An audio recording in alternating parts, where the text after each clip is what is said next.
أهلا بكم جميعا في هذا التحليل الجديد. اليوم لدينا دراسة حالة نفسية، وبكل صراحة هي معقدة ومثيرة للاهتمام. دعونا لا نضيع الوقت وندخل مباشرة في صلب هذه المعضلة الغريبة.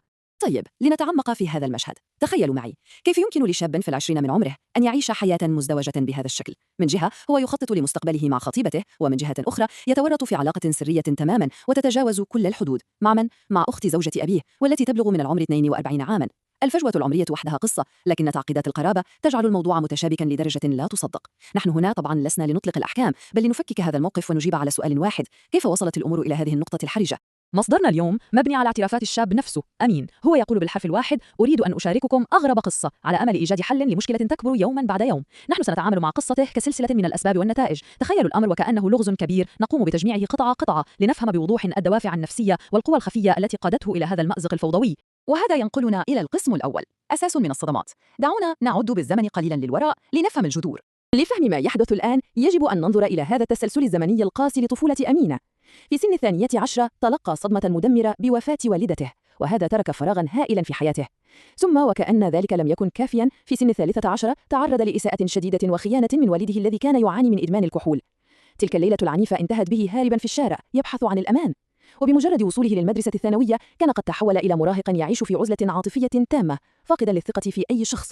النقطة الجوهرية هنا وما يجب أن نركز عليه حقا هو هذا الاقتباس المؤلم لأمين. يقول: إذا لم يكن لديك مكان آمن لتنام فيه وليس لديك فأنت لا تملك شيئا في هذا العالم. هذا الفقدان الكامل للملاذ الآمن هو المحرك الأساسي لكل شيء سيحدث لاحقا. عندما يحرم طفل من الأمان العاطفي والمادي فإنه يبني في داخله استياء عميقا، ويبدأ في البحث عن هذا الأمان المفقود في أي مكان وبأي ثمن. نصل الآن إلى القسم الثاني: سلمى، الملاذ الآمن، نقطة النور الوحيدة في هذه العزلة. المثير للاهتمام هنا هو كيف تشكلت هذه العلاقة. على اليسار لدينا أمين، مراهق منعزل ومثقل بالصدمات، وعلى اليمين سلمى، فتاة تكبر بعام واحد فقط، والمفاجأة أنها تحمل نفس الجرح العميق، فقدت والدتها أيضا. هذه العلاقة لم تكن مجرد إعجاب مراهقين عابر، بل كانت أشبه بتطابق بين شخصين يتشاركان نفس الحزن ونفس الاحتياج العاطفي. هذا النوع من الروابط المبنية على الصدمة المشتركة يكون عادة قويا جدا وصعب الكسر. تخيلوا، لمدة 3 سنوات كاملة كانت هذه العلاقة بمثابة طوق نجاة حقيقي لكليهما، رابطة بريئة ومستقرة تماما، حتى أنهم بدأوا يخططون للزواج وبناء عائلة تعوضهم عن كل ما فقدوه. سلمى كانت حرفيا نقطة الارتكاز الوحيدة التي منحت أمين توازنه خلال تلك السنوات الصعبة. القسم الثالث: عائلة الأب الجديدة. وهنا للأسف تنقلب الأمور رأسا على عقب. لنتخيل معا هذا السيناريو الكارثي الذي غير كل شيء. الخطوة الأولى: الأب يغادر المنزل ليلا لخطبة زوجته الجديدة. الخطوة الثانية: أمين باحثا عن مكان آمن بعيدا عن الشوارع يستغل الفرصة ويحضر سلمى للمنزل طلبا لبعض الخصوصية. ولكن في الخطوة الثالثة يحدث ما لم يكن في الحسبان. يعود الأب مبكرا وفي حالة سكر شديد. فجأة يتحول هذا الملاذ الآمن إلى ساحة حرب. وما حدث تاليا يوضح ببراعة لحظة الانهيار التام لهذه العائلة. الشجار لم يكن عاديا أبدا. الأب يهاجم أمين وبشكل صادم جدا يحاول لمس سلمى بطريقة غير لائقة. تخيلوا، الأب يتعدى على المساحة الآمنة الوحيدة لابنه. كرد فعل غريزي تماما يقوم أمين بضرب والده ليدافع عن نفسه وعن خطيبته. في تلك اللحظة بالضبط تبخر أي احترام متبقي وتحول الاستياء المكتوم إلى عداء صريح. الأب أصبح رسميا يمثل تهديدا. حسنا، الأب يتزوج في النهاية، وهنا تدخل إلى القصة شخصية محورية جديدة، أخت الزوجة الجديدة للأب، والتي يناديها أمين خالتي من باب الاحتمام. امرأة مستقلة تبلغ من العمر 42 عاما وغير متزوجة. دخولها إلى هذه البيئة المشحونة والمضطربة سيكون له تأثير لا يمكن لأحد أن يتوقعه على الإطلاق. القسم الرابع: الرحلة إلى الوليدية، حيث تم تجاوز كل الحدود المألوفة. كيف تطورت هذه العلاقة؟ تذكرون الفراغ الأمومي الهائل الذي تحدثنا عنه؟ هذا الفراغ جعل أمين متعطشا لأي اهتمام. الخالة بدأت تمنحه هذا الدفء الأمومي الذي فقده منذ طفولته، من إحضار الشوكولاتة إلى العناق إلى دعوته لمرافقته في رحلات قصيرة. ومع الوقت وبفضل هذا الدعم العاطفي والمادي المكثف بدأ هذا الرابط يتحول ببطء من علاقة عائلية عادية إلى شيء غامض معقد وملتبس جدا. والآن نصل إلى نقطة لا عودة، عطلة نهاية أسبوع معا في مدينة الوالدية. الخالة استأجرت منزلا صغيرا لهذه الرحلة، ولكن التفصيلة الأهم هنا هي أن المنزل يتكون من غرفة نوم واحدة فقط. هذا الإعداد المكاني بحد ذاته خلق بيئة من العزلة والتقارب الذي مهد الطريق لما سيحدث تاليا. لنحلل ما جرى هناك بموضوعية تامة وكما ورد في المصدر.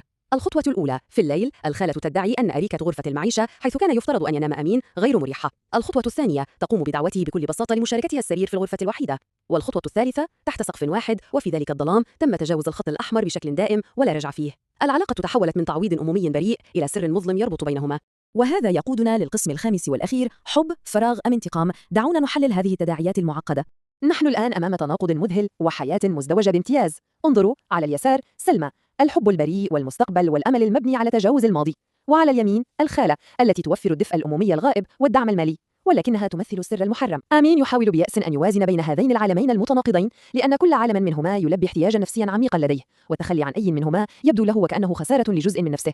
إذا سألنا أمينة لماذا تستمر في هذه الفوضى، سنجد خليطا غريبا من الدوافع. أولا، هناك عاطفة حقيقية يشعر بها تجاه خالته. ثانيا، هي تملأ ذلك الفراغ الأمومي القديم. ثالثا، هي توفر له دعما ماليا وعاطفيا ملموسا حتى أنها ساعدته في الحصول على وظيفة. لكن الدافع الرابع هو الأكثر إثارة للدهشة، وهو محرك نفسي عميق جدا، انتقام لا شعوري من والده المسيء. اسمعوا هذا الاقتباس الصادم من أمين يقول: جزء من عقلي يقول إن هذا جيد، القليل من الانتقام من الأب الذي ظلمني.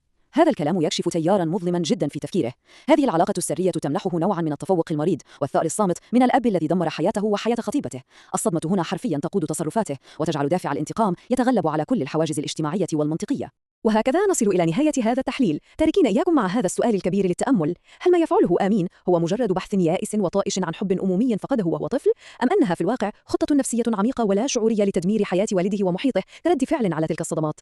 كما نرى دائما في علم النفس، السلوك البشري ليس أبدا أحادي البعد، والماضي المظلم دائما ما يجد طريقا ليتسلل ويتحكم في الحاضر. سؤال حقا يستحق التفكير. شكرا لمتابعتكم، وإلى اللقاء في تحليلنا القادم. Hi everyone, please support the Ashwap channel by subscribing today.